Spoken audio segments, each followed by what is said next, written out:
Hi, Rika. Thank you for being here today. Hi, Meg. So excited to share my exact secrets on how to have high energy. Yes, well, me too, because that is one of the most common complaints when people are reaching out. There's so many people that have low energy. I know that was something where I was before. I was in that spot, couldn't stay up through the day and ready to hit the sack at 7 and couldn't keep up with everything. And so it is something that a lot of women are struggling with, and I'm excited to jump into the topic. Likewise, super excited to share what I've learned over the last 27 years now in medicine and over 12 in functional medicine. Well, great. Well, let's get into. So, I know one of the things that you and I were chatting about before we got on air today was how people are told that certain symptoms are normal and that we're just taught to accept things. And I know, like, I have so many people come to me and say, I am not fine. I know I'm not fine. Why am I being told I was fine? So, have that bucket. Then we also have things that we're just thinking, okay, well, I have a headache every week. I'm exhausted all the time. And that's just part of life, it's part of aging. So, let's kind of start there. Yeah, I love that you bring that up. And I think a great way to segue into this is just a patient story that came in. And so there's a woman who came in with fatigue, insomnia, some mood swings, and the things that we had spoken about that we see all the time. And she even had an endocrinologist who had her on thyroid hormone, of course, not what we consider as optimal. And the endocrinologist said, no, no, everything's normal. This is a normal part of aging. So she actually walked away from that appointment thinking, I'm going to have to accept this as a normal part of aging. And thank goodness the endocrinologist did not say, here's some Prozac that you should take, because that's what we're taught in medical school, or we were, and it's still on the docket when you look at the guidelines, is that when someone comes back with normal labs and they're fatigued, you should explore and consider depression as the underlying cause. Now, I'm not saying that that might be the case, but in most instances that I'm seeing patients, simply isn't the case. And so at the end of our time together, so I walked her through my process. I call it the 3D high energy protocol. And by the end of it, she says, I never knew this level of energy was attainable. I thought I had to accept fatigue as my normal aging process. And wow, isn't that amazing? And and she also went on to say, you did a deeper dive than the endocrinologist ever would have to explore for these imbalances that were found. And hopefully we can share with your audience what we did explore with that particular patient and with every patient that walks through our doors. Yeah, that's really powerful. And another thing is when you get that answer, when you're feeling the fatigue and you go to the doctor and you're ready to get the answer, you're looking at why, so I have people even tell me, I want there to be something wrong with me so that I can have an answer. You're at that place where, okay, if there's something wrong, at least I know why. And then you're just given Prozac. You're saying, here, you're fine, and here's a drug, and you're thinking, okay, that doesn't even fit what I'm telling you. It can feel Mhm. so confusing. So we need more people to be looking into what's actually going on. I would love to speak to that statement you just made about how I wish something were wrong, and kind of introduce this concept of, say they did find something wrong. And so while I was on my journey, and I tell people it was 2 decades of crippling fatigue on and off, more than 2 decades. And now that I'm on the other side, if I ever get a glimpse of that, it's like, oh my gosh, almost can't even remember how bad that felt. And I very rarely, I think in the last 10, 15 years, I've had it one time or a few days I was super, super tired. And I knew what had led to that and was able to reverse that. But I got the diagnosis of Hashimoto's thyroiditis, and I'd love to kind of be the devil's advocate. So the traditional doctors say it's not your thyroid. And I hear it and see it on the forums. With all due respect to my gorgeous allopathic colleagues, there's so many of you that are good, but your toolbox is limited. And what I say is, I'm going to agree with them for just a second, because if someone had explored what had taken out my thyroid over these years, I wouldn't have gone on to feel better for a year or two, only to be taking out further and further and further. And all my symptoms at the end of the day, even though it was energy manifesting, there the common thread was a hormonal imbalance. But I really wish someone had explored what was that root cause, because you're right, it wasn't just my thyroid. There was more to the story there. So, but yeah, in most instances, I can see why people would say, just give me a diagnosis because I just want to feel better. Yes, well, that's really interesting. So let's dive into a little bit of that when you're saying, okay, the thyroid was a component, but it wasn't just the thyroid. Can we talk about some of those other things that you're commonly seeing for a low energy? Yeah. And so what I tell people is I start with the 3Ds. Each step feeds from one step to the next to the next. So we always optimize. The first D is diet and nutrients. And we really dial in what do you need to be eating to nourish your body. So in functional medicine, unfortunately, what you're seeing is that people are put on restrictive diets, and it can actually be harmful if they're done for a long period of time. So we really hone in on three areas most people are not getting right. Almost every person that comes through our doors. And so we have them prioritizing protein. And I say pack in the protein. And that looks like at least a gram of protein per pound of what your ideal body weight should be per day. So at least 100 grams per day. And unless you have some underlying condition where you've been advised to eat less.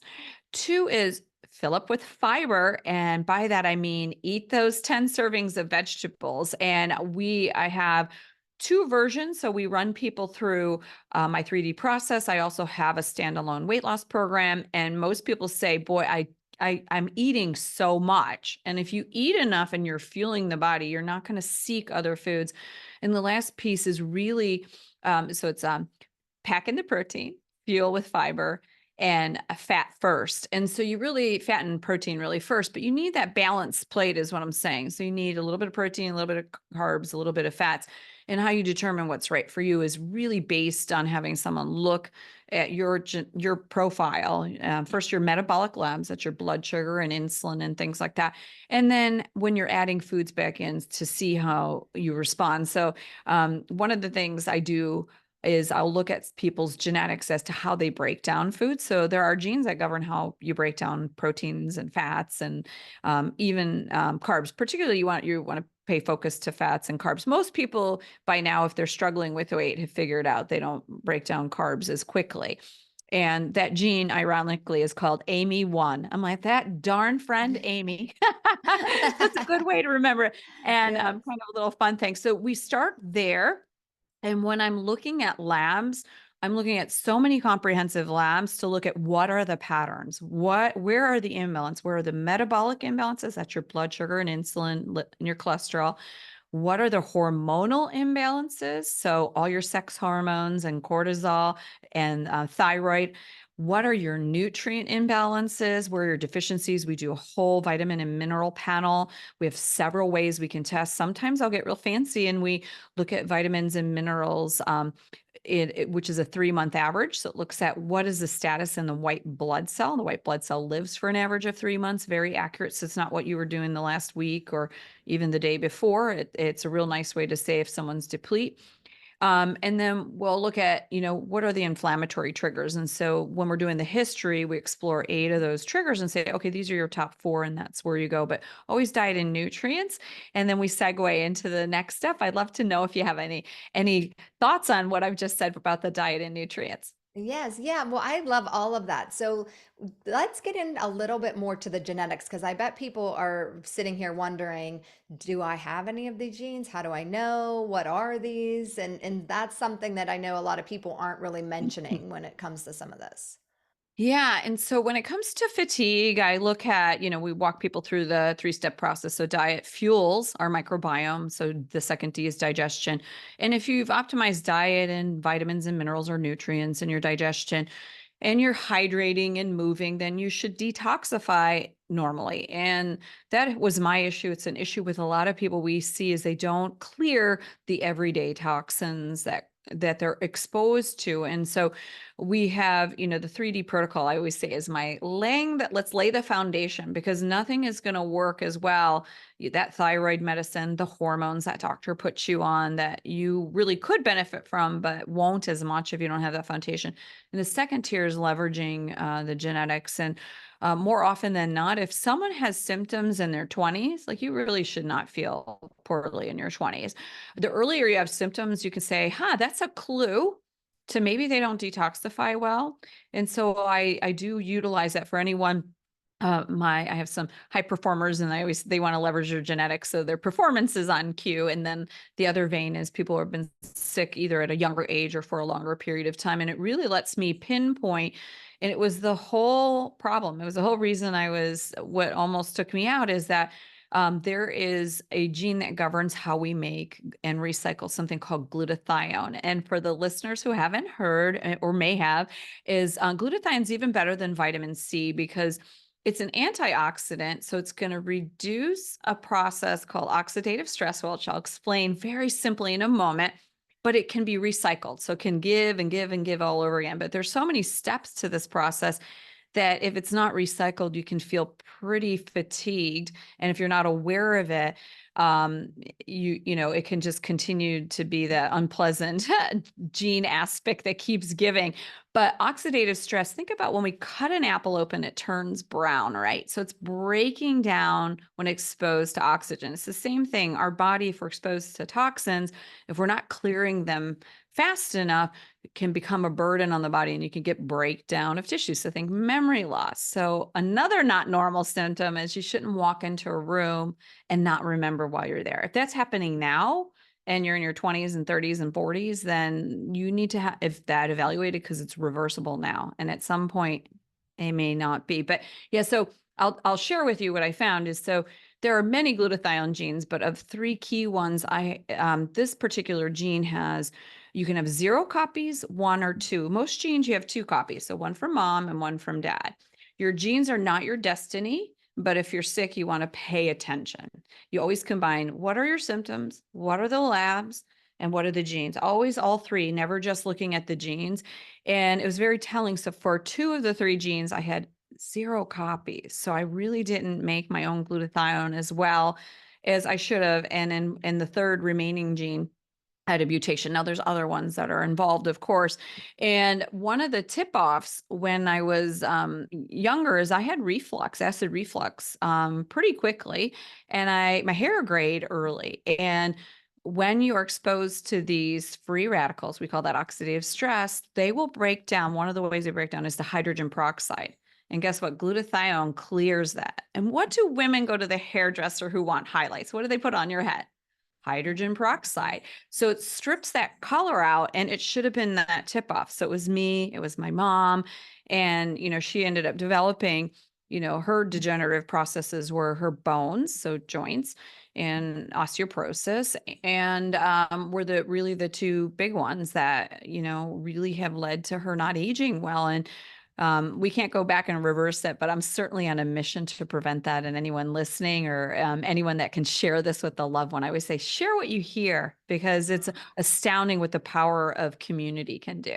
Yes, I'm really finding things exactly what you're saying before you get there. We're trying to do things that get us to a place where we're not going down some of these pathways, and they're much more easily reversed when we're catching them early versus in a later stage of decline or disease or all of those things. So, that's what we're always trying to find here, what we can do about it. So, I want to go back to something you said because I know so many people have walked into a room and felt like, well, what am I doing here? Why am I here? So, and you can just brush that off a little bit as, oh, wait, I'm distracted. Oh, I have too much on my mind. So, can you tell us a little bit about, what you're saying there and why that's occurring?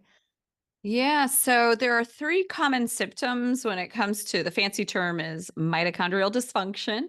And in my new book, Energized, Feel Fantastic Forever, which describes this 3D process, I will say it really is about mitochondrial dysfunction, but no one would read a book on how to solve or reverse your mitochondrial dysfunction. It's just not sexy, right? People are intrigued by energy. And the 3 hallmark symptoms of mitochondrial dysfunction or when you're not producing energy. So just think of it as you're not making energy are pain, brain, and drain. And when it comes to brain, it's brain fog. And so it means something is awry. And I do have a theory on why mitochondrial dysfunction occurs in the first place that I'd love to share if that's okay with you. I'd love to. Yeah. Okay. When we are born, we are whatever imbalances our parents have, they're passed on to us.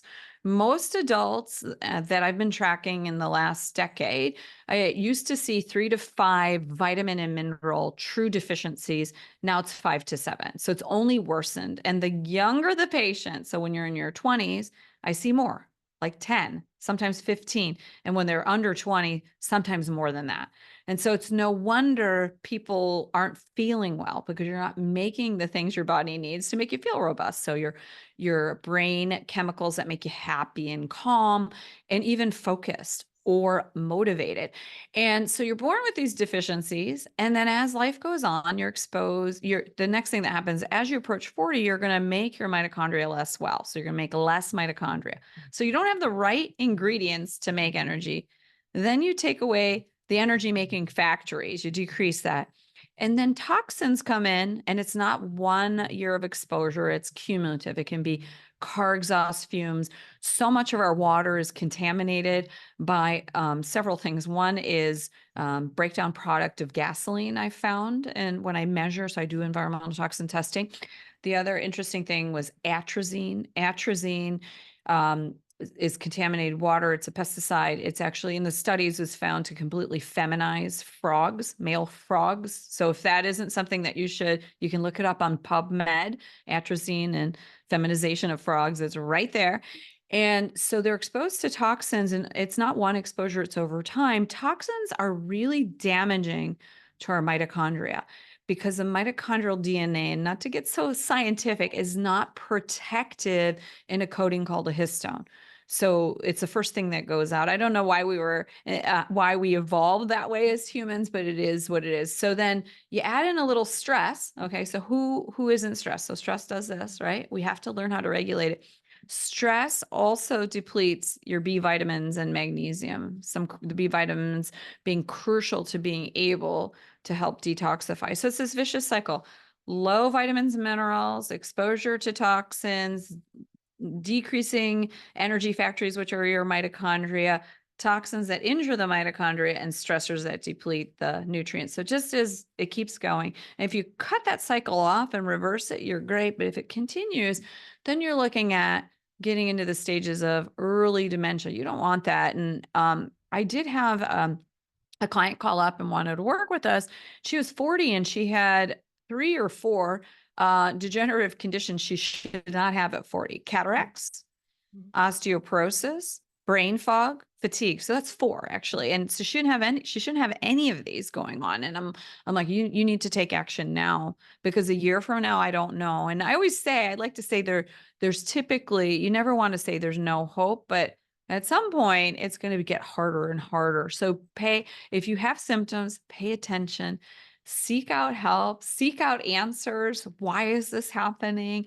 Have the lab work done that we talked about. And it's not just when I do labs at just our standard lab, it's an extensive panel. One patient just messaged me and she says, "Oh, wow, that was like 38 tubes of blood." I'm like, it is quite a lot. And, we split it up if people need.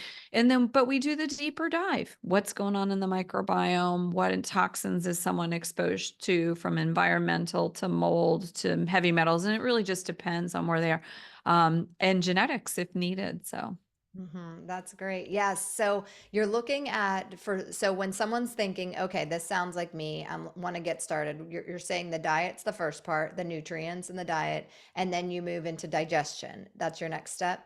Yeah, digestion, several things. So that's how we're going to absorb our vitamins and minerals. And your podcast is probably not reaching those that are 65 plus, but we all have parents that are probably, Mhm. or relatives and, grandparents, parents, and putting someone on an acid blocker. So there are younger patients that come in. It will Yeah. block your ability to break down protein.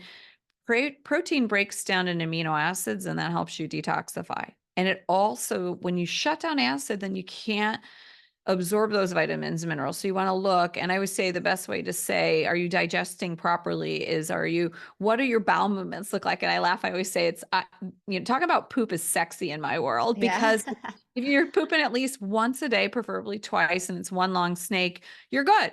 So turn around and look at the toilet. It's the cheapest test, right? And then, it has to do with what you're eating to get out.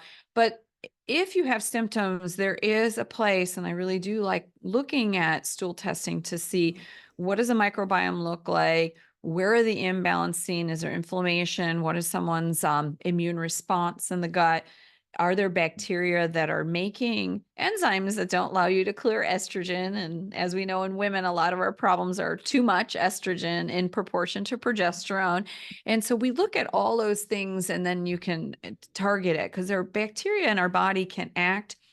The protein in certain bacteria can can resemble a protein in our body. So that person who has brain fog, maybe they say, oh, that protein in that bacteria looks like brain tissue. We're going to attack the brain unnecessarily, or joints. It happens with joint syndromes. It's been documented in our medical studies on how, and it's called, the fancy term for it is a molecular mimicry. And the way to look at it is your immune system gets confused. And so it attacks something that really isn't foreign. So it attacks our own bodies. So Mhm. that's why it's important to dive into the digestive piece or the microbiome. Yeah, and I see that happen all the time where we do the stool test and people's symptoms clear up that have nothing to do with GI symptoms, and they're amazed, and that it's just get hitting home that that GI system affects more than just the stomach pain, bloating, those kind of things, and really we're just learning so much more and more about that all the time. Mm, yeah, yeah. And yeah, one step feeds to the next. So say someone came in, they just had a stool test and you don't optimize the diet.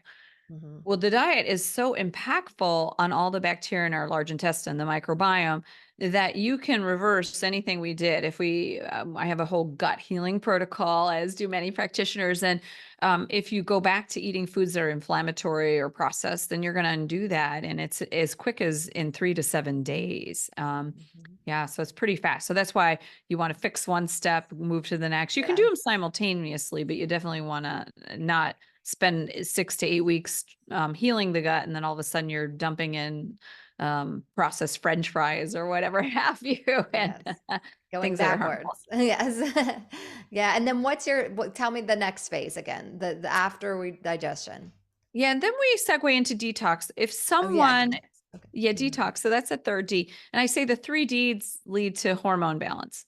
And then whatever's left residual is then you can say at any time, if someone's struggling with hormones, you can jump in and add the hormones, but you want to be fixing everything. And with detox, you have your basic fundamentals. And if anything, I'm going to tell your listeners, test, don't guess, because in the past, we try to be efficient, cost sensitive to our clients.